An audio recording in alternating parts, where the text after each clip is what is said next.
Hello students, कैसे हैं आप सब। आशा करता हूं कि बहुत ही अच्छे होंगे।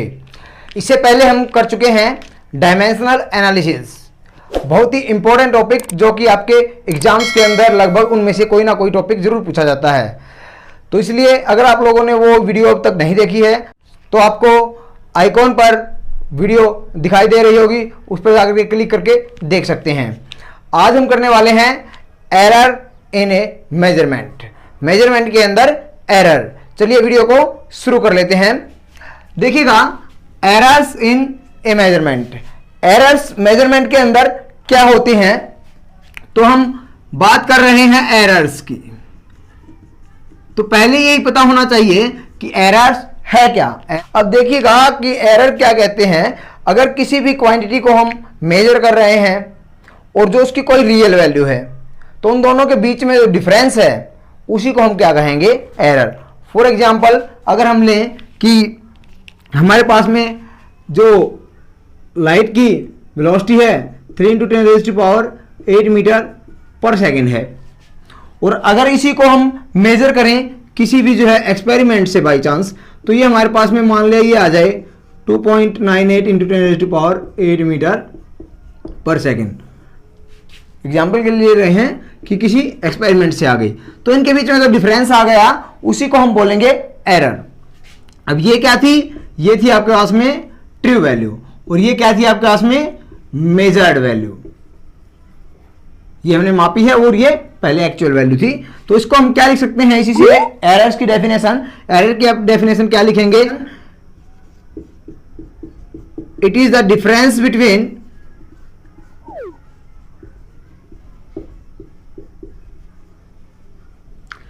ट्रू वैल्यू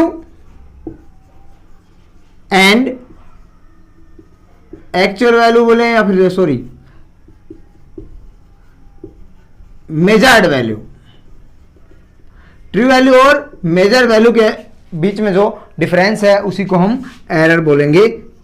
एरर अगर हम लिखें तो ये ट्रू वैल्यू और ये आ जाएगा आपके पास में मेजर्ड वैल्यू।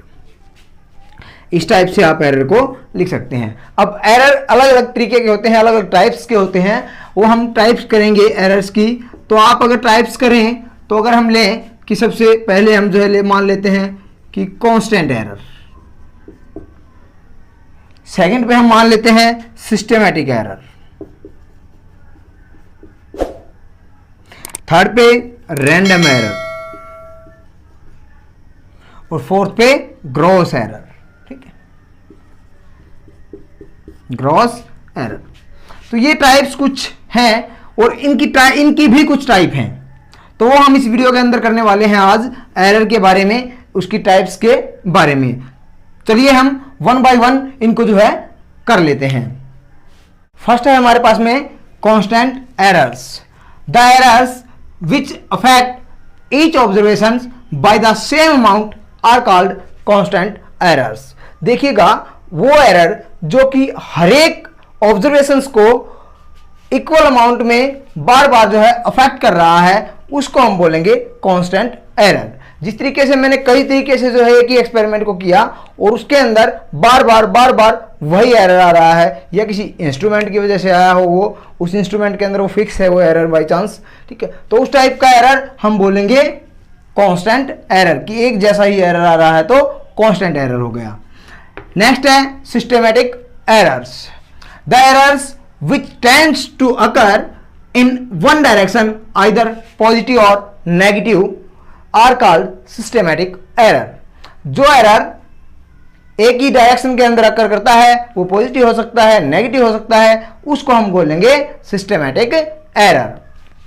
सिस्टेमैटिक एरर के टाइप हैं अपने पास में। ये सिस्टेमैटिक एरर के टाइप कि जिस तरीके से फर्स्ट है इंस्ट्रूमेंटल एरर। इंस्ट्रूमेंटल एरर क्या होगा कि अगर बाई चांस किसी इंस्ट्रूमेंट के अंदर ही खराबी है कोई, तो तब उस केस के अंदर हम कहेंगे कि वो इंस्ट्रूमेंटल एरर है। तो इम्परफेक्शन इन एक्सपेरिमेंटल टेक्निक्स और प्रोसीजर। इम्परफेक्शन मतलब कि कोई भी परफेक्ट ना हो। जब कोई परफेक्ट नहीं है किसी भी एक्सपेरिमेंट के केस के अंदर, तो उस केस के अंदर हम कहेंगे कि वो इम्परफेक्शन की वजह से एरर आ रहा है, तब एरर आता है। तो उस केस के अंदर प्रोसीजर सही नहीं किया, या उसकी जो एक्सपेरिमेंटल टेक्निक्स थी उनके अंदर इम्परफेक्शन था इंसान के अंदर। पर्सनल एरर, खुद का एरर हो जाता है, उसको हम बोलते हैं पर्सनल एरर। खुद का मतलब, अब देखिएगा कि खुद का एरर का मतलब क्या है। खुद के एरर का मतलब क्या है कि अगर मान लिया ऑब्जर्वेशन जो कर रहा है वो कोई भी एक्सपेरिमेंट करने वाला, उसकी आई में डिफेक्ट है या कोई और चीज उसको जो है सही तरीके से नहीं किया उसने, तो उनके अंदर जो एरर होता है उसको हम पर्सनल एरर बोल देते हैं। Errors due to external causes. External causes कौन कौन से हो सकते हैं? अब बहुत सारे एक्सपेरिमेंट्स जो है होते हैं वो इलेक्ट्रिकल इंस्ट्रूमेंट के ऊपर हो रहे हैं मान लिया, तो उसके अंदर क्या होता है, टेम्परेचर के साथ में उनके अंदर कुछ ना कुछ चेंजेज आ जाता है। तो बाहर से टेम्परेचर चेंज हो रहा है तो अंदर क्या हो गया, एक्सपेरिमेंट के अंदर कुछ एरर आ गया, तो उस केस के अंदर उसको हम बोलेंगे errors due to external causes. मतलब बाहर का प्रेशर, वॉल्यूम या फिर जो है टेम्परेचर आपका चेंज हो जाता है या फिर उसकी वजह से कहीं कोई दिक्कत आ जाती है, तो उसको हम बोलेंगे errors due to external causes. एक और है इसी के अंदर 5 है, लिस्ट काउंट एरर बोलते हैं हम उसको, लिस्ट काउंट एरर। देखिए लिस्ट काउंट होता क्या है, जैसे कि अगर मैं आपको एग्जांपल लेकर के बताऊं कि मेरे पास में स्केल है, तो अगर मैं इस स्केल को शुरू से बिल्कुल यहां से देखता हूं तो यहां से इस पे लिखा हुआ है 1 2 3, इस तरीके से जो है ये 30 सेंटीमीटर तक है। तो अगर मैं इसके अंदर देखूं कि इसके अंदर सबसे छोटी से छोटी जो क्वांटिटी हम मेजर कर सकते हैं या लेंथ मेजर कर सकते हैं हम, वो कितनी कर सकते हैं, तो हम कहेंगे कि इसके अंदर हम 1 mm यूज कर सकते हैं। 1 mm सबसे स्मॉलेस्ट यूनिट है, मतलब इसकी जो सबसे स्मॉलेस्ट चीज मेजर की जा सकती है किसी भी इंस्ट्रूमेंट के द्वारा, वो उसका लिस्ट काउंट होता है। इसका लिस्ट काउंट मतलब 1 mm हो गया। तो वही जो है, अगर इस लिस्ट काउंट के अंदर ही दिक्कत आ जाए, यही दिक्कत यही सही तरीके से ना हो, तो तब हम कहेंगे कि वो लिस्ट काउंट एरर हो जाएगा। तो ये थे हमारे पास में कांस्टेंट एरर और सिस्टमैटिक एरर। चलिए हम इससे नेक्स्ट करते हैं। नेक्स्ट है हमारे पास में random errors. The random errors are the errors which occurs irregularly due to unpredictable variation in experiment conditions। देखिएगा रैंडम से ही पता लग रहा है कि जो मीन्स बदलता रहता है, वो एरर जो कि बदलता रहता है। तो रैंडम एरर क्या है, वो एरर है जो अकर्स होता है इरेगुलरली ड्यू टू इनप्रेडिक्टेबल वेरिएशंस। ठीक है, उन प्रिडिक्ट नहीं कर सकते उनको, उनकी पहले नहीं बता सकते उनके बारे में कुछ भी, जो है उन कंडीशंस के अंदर जो आता है एरर। जिस तरीके से मान लिया, मैंने एक एग्जांपल लेकर के चलता हूं, अगर हम लेते हैं कि एक ही एक्सपेरिमेंट को हम बार बार करते जा रहे हैं, तो उस केस के अंदर क्या होता है कि उसके अंदर कुछ ना कुछ इनकंसिस्टेंसी आती रहती है। एक बार कुछ रीडिंग आती है, एक बार कुछ आती है, थोड़ा बहुत फर्क हो जाता है। तो उस टाइप का जो एरर है वो एरर कहलाता है रैंडम एरर। और इसी एरर को हम बाय चांस एरर या चांस एरर भी बोलते हैं। चांस एरर अगर आपसे पूछा जाता है तो उसका मतलब रैंडम एरर ही है। तो रैंडम एरर हमारे पास में ये हो जाएगा। अब देखिएगा रैंडम एरर को अगर हम करें तो किस तरीके से इसको मिनिमाइज किया जा सकता है। फिर मिनिमाइज, अगर हम एक ही एक्सपेरिमेंट को मान लिया कि यार हमारे पास में ये इस टाइप से 3 रीडिंग आ गई, तो इसको मिनिमाइज कैसे कर सकते हैं, हम क्या करें, इनका मीन ले लें। तो मीन लेकर के इसको मिनिमाइज किया जा सकता है। ऐसे इससे पहले वाले जो एरर हैं हमने उसको भी, सिस्टमेटिक एरर को भी मिनिमाइज कर सकते हैं, क्योंकि इंस्ट्रूमेंट के जरिए था तो इंस्ट्रूमेंट को हम जो है सही तरीके से सेटअप करके कर सकते हैं। पर्सनल जो है केयर बरत करके हम जो है उसको सही कर सकते हैं। तो इसी टाइप में हम इनको क्या कर सकते हैं, मिनिमाइज कर सकते हैं। नेक्स्ट है gross errors. The errors are due to either carelessness of the person due to improper adjustment of the apparatus. No correction can be applied for gross error। देखिएगा क्या कह रहा है, 2 वजह से होता है, केयरलेसनेस ऑफ द पर्सन और due to improper adjustment of the apparatus। अगर हम असावधानी बरत रहे हैं, जैसे कि मान लिया हमने रीडिंग लेते टाइम पे सही तरीके से रीडिंग नहीं ली, या फिर जो है हम जब एक्सपेरिमेंट कर रहे थे हमने सही तरीके से नहीं किया, सावधानी नहीं बरती, तो उस केस के अंदर जो एरर आता है उसको हम ग्रॉस एरर बोलते हैं। जो हमने ही लापरवाही की है तो उसके अंदर हम क्या कर सकते हैं, करेक्टनेस नहीं कर सकते। तो उस केस के अंदर हम क्या कहेंगे कि ग्रॉस एरर है। तो ये आ जाता है आपके पास में ग्रॉस एरर के बारे में। चलिए इसे नेक्स्ट करते हैं। कुछ और इंपॉर्टेंट एरर्स हैं जो कि इस चैप्टर के अंदर हम पढ़ने वाले हैं। चलिए उनको कर लेते हैं। हमारे पास में बहुत ही इंपॉर्टेंट जो है ये एरर हैं, इनको आपने ध्यान रखना है क्योंकि हम आगे इससे इनको बार बार यूज करते रहेंगे।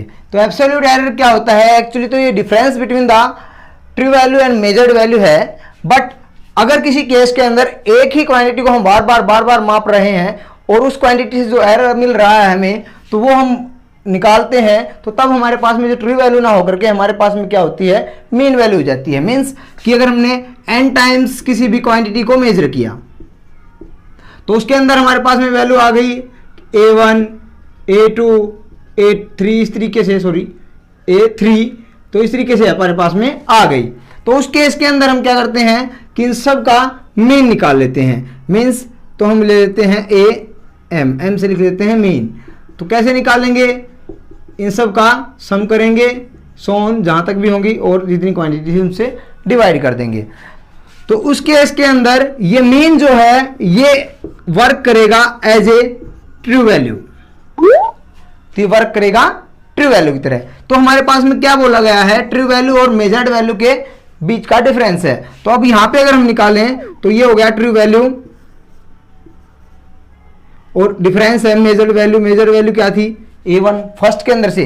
अगर इसके अंदर से मैं निकालूं एब्सोल्यूट एरर तो हम डेल से नोट करते हैं, स्मॉल होगा, स्मॉल के लिए डेल लिख लेते हैं। तो ये 1 के अंदर। ऐसे ही अगर मैंने लिखा सेकंड के अंदर तो del a2 am means true value और ये मेजर्ड वैल्यू। इसी तरीके से सोन 3 के लिए लिखें तो ये बन जाएगा am माइनस में a3, सोन हम जितने तक भी आगे लिख सकते हैं n तक। तो ये हो जाता है हमारे पास में एब्सोल्यूट एरर्स। एक होता है मीन एब्सोल्यूट एरर, जैसे कि नाम से ही पता लग रहा है आपको कि मीन एब्सोल्यूट एरर मीन्स क्या है कि एब्सोल्यूट एरर का ही मीन लिया गया है। ठीक है, it is a mean of the absolute error. Means mean अगर हम लें तो डेल ए मीन लिख लेते हैं यहाँ पे लिखने के लिए, इसको ऐसे रिप्रेजेंट करते हैं। इनका मीन n क्वांटिटी है तो n टाइम्स अगर मापी गई है तो क्या हो जाएगी? Del a1 plus del a2 plus del a3 सोन, और यहाँ पे आ जाएगा n टाइम्स। तो ये आ जाएगा आपके पास में mean absolute error. Absolute error और मीन एब्सोल्यूट एरर हमारे पास में ये हो जाते हैं। चलिएगा इससे नेक्स्ट और लास्ट है हमारे पास में रिलेटिव एरर्स और फ्रैक्शनल एरर। ये सबसे लास्ट है हमारा। इसको हम डेल ए से डिनोट करेंगे। क्वांटिटी को हम ए से डिनोट करते आ रहे हैं, इसलिए इसको हम क्या करेंगे?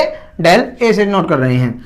It is the ratio of mean absolute error to the mean value of the quantity measured. देखिएगा क्या कह रहा है कि डेल ए को हम किस तरीके से रिप्रेजेंट करेंगे कि mean absolute error means mean absolute error हमने इस तरीके से लिखा था मीन को एब्सोल्यूट एरर के, और रेशो है किसका? Mean value of the quantity measured. Mean value क्या थी? मीन वैल्यू को हमने लिखा था am से। तो ये हमारे पास में इन दोनों का रेशो जो कहलाएगा वो क्या हो जाएगा? रिलेटिव एरर हो जाएगा। अगर इसी रिलेटिव एरर को हम जो है if we express it in percentage, अगर इसको हम परसेंटेज के अंदर एक्सप्रेस करें तो तब हम बोल देते हैं इसको then we called this percentage error. तो इसको हम परसेंटेज एरर बोल देते हैं उस केस के अंदर, या फ्रैक्शनल एरर हम बोल देते हैं। इसको हम फ्रैक्शनल एरर भी बोलते हैं और रिलेटिव एरर भी बोल देते हैं। तो हम परसेंटेज एरर लिखेंगे तो हमारे पास में क्या आ जाएगा? डेल ए, और ये आ जाएगा आपके पास में ए मीन, और आ जाएगा ए, और इसको परसेंटेज निकालें तो मतलब 100% से इसको मल्टीप्लाई कर दें हम, तो तब उस केस के अंदर आ जाता है हमारे पास में ये रिलेटिव एरर्स और फ्रैक्शनल एरर। इससे आ जाता है हमारे पास परसेंटेज एरर। स्टूडेंट्स, आज की जानकारी, अगर आप लोगों को जानकारी अच्छी लगी है तो लाइक कमेंट करना ना भूलिएगा।